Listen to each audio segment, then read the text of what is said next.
So I'm here with my SodaStream, and the CO2 cartridge has just run out, so I'm going to show what it takes to replace that and show what it takes to actually use the SodaStream to carbonate some water. So the CO2 cartridges come from, I get mine from Bed Bath & Beyond. You can trade in your old cartridges there directly and you get a new one for 15 bucks, or you can buy a spare. They're $30 a piece.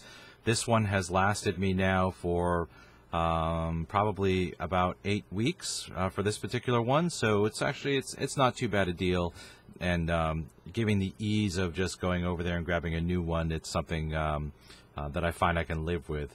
Originally I thought I was going to be concerned because I didn't want to have some proprietary system for for refilling the CO2, but it hasn't turned out to be as bad as I initially thought.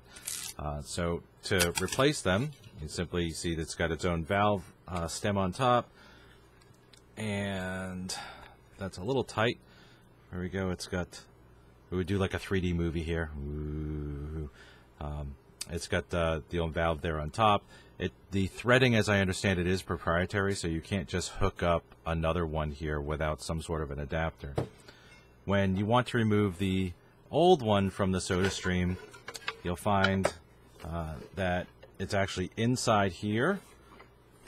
To remove it, there's a button on the back. So I just press that in, pull that out. Now I've got this. This one is pretty thoroughly empty, so shouldn't give me any trouble when I pull it off. Not even a hiss. So here's the old one. Okay. See, there's nothing particularly exciting inside here. I just plug the new one in. Make sure it's nice and tight. Then I assemble this back together.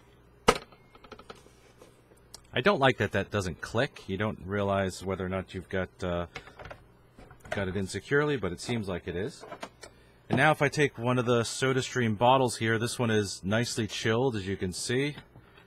I'm going to just pop this in here. And now this is a brand new CO2 cartridge with lots of pressure, so this is probably going to spurt a bit, hopefully not ruin all my cool stuff I have around here. But you can see what it takes here to fill it up. There's one. They tell you to do 3 of those little spitting sounds. I usually do it twice, and that's how I got extra time out of this last cartridge, because that sound is actually the extra pressure escaping. So the more you do that, the more CO2 that you're just bleeding off into the atmosphere. So you're paying for stuff that you're just getting out in your room. Great if you have a room full of plants, not so great if you're trying to save money on CO2 cartridges. So I'll do it one more time. There we go. You saw we got a little bit of spit there. Pull it off. Okay. And here we have a nice CO2 filled water.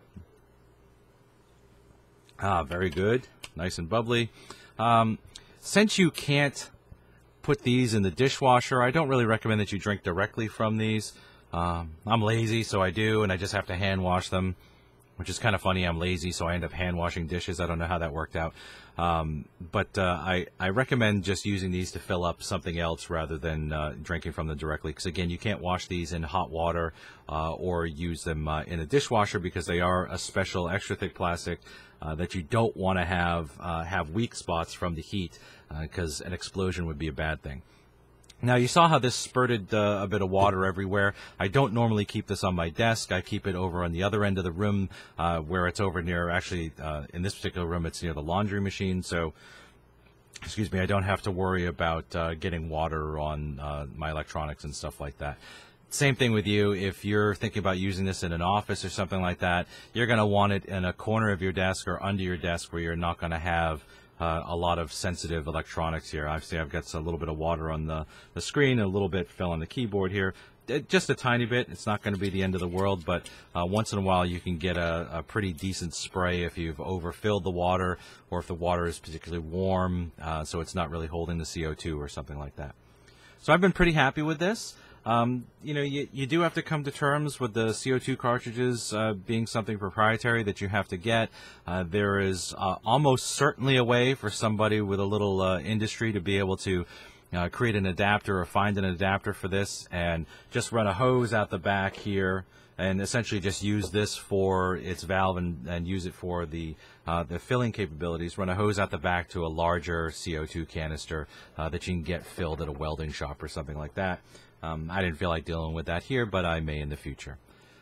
Thank you.